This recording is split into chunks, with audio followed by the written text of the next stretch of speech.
Era palpabile il senso di soddisfazione nella maggior parte dei presenti in aula. I rappresentanti delle diverse parti offese coinvolte ha visto riconosciute le proprie peculiari ragioni.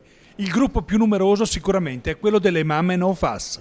Sicuramente grande soddisfazione perché la missione delle praticamente quasi tutte le parti civili, tranne ho capito un paio di associazioni che si erano costituite in ritardo, quindi sicuramente siamo felici, è un altro grande passo. Noi facciamo questo non tanto per il risarcimento ma perché vogliamo vedere qualcuno veramente incriminato, quindi entriamo come parti civili perché potenzialmente noi possiamo anche chiedere un risarcimento, ma quello che a noi preme veramente è che ci sia qualcuno alla fine che paghi, ma nel senso proprio di incriminazione. Soddisfazione per l'accoglimento quale parte civile dei lavoratori e soprattutto anche il fatto importante della ammissione e accettazione da parte del Tribunale della chiamata in causa della responsabilità civile di Mitsubishi ICIG e questa aggiunta anche del fallimento abbiamo sentito poc'anzi. Oltre a un riconoscimento dell'azione che abbiamo sempre fatto praticamente da primi fin dal 2013, un riconoscimento dell'azione svolta a favore della corretta salvaguardia della salute dell'ambiente ma soprattutto dei cittadini contaminati. Il profilo di soddisfazione dell'udienza odierna è che tutto il sistema istituzionale, a partire dai gestori,